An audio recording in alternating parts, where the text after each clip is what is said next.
Sejumlah ahli bertahun-tahun telah memperdebatkan mana yang lebih dominan dalam menentukan sebuah keahlian, bakat, atau kerja keras. Malcolm Gladwell dalam bukunya The Outliers menegaskan bahwa kesuksesan adalah rangkaian dari latihan dan praktek berkepanjangan yang sangat keras. Sukses praktek 10.000 jam akan menjadikan Anda seorang ahli dalam bidangnya atau yang disebut dengan mastery in a field.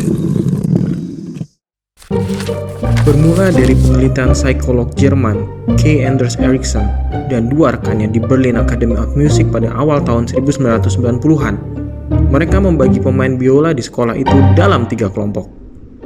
Kelompok pertama berisi para pemain bintang, siswa dengan potensi pemain biola solo kelas dunia. Kelas kedua berisi pemain yang dinilai bagus. Sedangkan di kelas ketiga adalah para pemain yang kemungkinan besar tidak akan pernah menjadi pemain profesional dan hanya berkeinginan menjadi guru musik di sebuah sekolah negeri. Semua pemain biola kemudian diajukan pertanyaan yang sama selama karirnya sebagai pemain biola, seperti sejak kapan pertama kali bermain biola? Berapa lama latihan yang sudah dilakukannya? Hasilnya, semua orang dari ketiga kelompok ini mulai bermain pada saat yang sama, sekitar usia 5 tahun. Di tahun-tahun pertama, semua orang berlatih sama banyaknya, sekitar 2-3 jam setiap minggunya. Tetapi, pada saat siswa berusia sekitar 8 tahun, perbedaan mulai terbentuk. Siswa yang menjadi terbaik di kelasnya berlatih 6 jam seminggu pada usia 9 tahun, 8 jam seminggu di usia 12 tahun, dan terus meningkat. Sehingga di usia 20 tahun, mereka berlatih selama 30 jam setiap minggunya. Apabila dihitung pada usia 20 tahun, para pemain elit telah menghabiskan waktu latihan selama 10.000 jam. Sebaliknya, siswa yang biasa-biasa saja berlatih sekitar 8.000 jam. Dan para calon guru musik hanya berlatih sekitar 4.000 jam saja. Hal yang mengejutkan dari penelitian Ericsson dan rekan-rekannya adalah mereka tidak bisa menemukan pemusik alami, yaitu para musisi yang bermain di tingkatan tertinggi dengan waktu latihan yang lebih sedikit. Mengapa hal ini terjadi? Untuk itu, kita perlu tahu bagaimana cara kerja pengembangan otak untuk merespon sebuah keahlian. Di dalam otak, terdapat berjuta sel saraf yang terdiri dari nukleus yang merupakan inti sel dan memiliki sebagian materi genetik sel.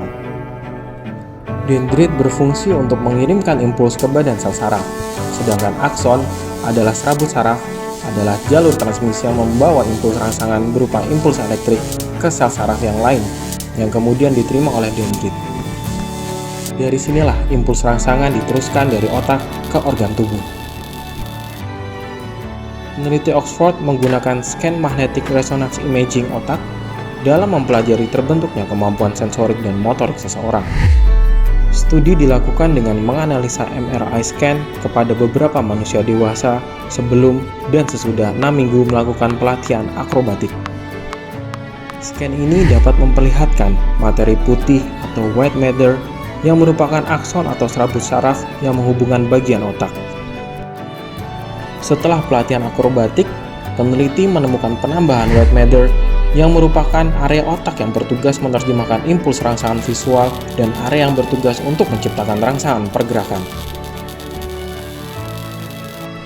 Penambahan koneksi antara bagian visual dan motorik memberikan hasil yang lebih cepat dan lebih mudah dalam membagi informasi yang diterjemahkan dalam impuls rangsangan, dan kemungkinan memberikan koordinasi yang lebih cepat dan efisien terhadap koordinasi mata dan tangan. Semakin banyak latihan, maka impuls rangsangan elektrik semakin mudah ditransfer. Kembali lagi kepada teori 10.000 jam. Jika kamu ingin menjadi seorang expert dan kamu hanya meluangkan 3 jam waktu hidupmu dalam sehari, maka kamu membutuhkan 3.333 hari atau sekitar 9 tahun. Banyak pemain legendaris yang mendukung teori 10.000 jam ini loh. Contohnya adalah yang pertama, Mozart. Mozart dikenal mulai menulis musik pada usia 6 tahun dan menghasilkan karya besar pada usia 21 tahun.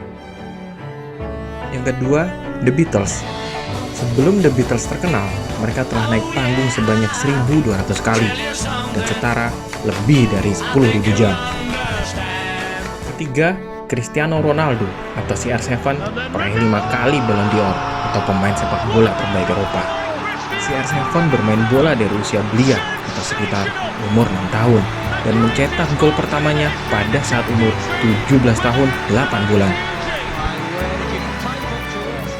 Dan masih banyak lagi contoh penyanyi, artis, aktor legendaris yang telah melampaui waktu 10.000 jam. Oke, sampai jumpa lagi dan selamat berlatih.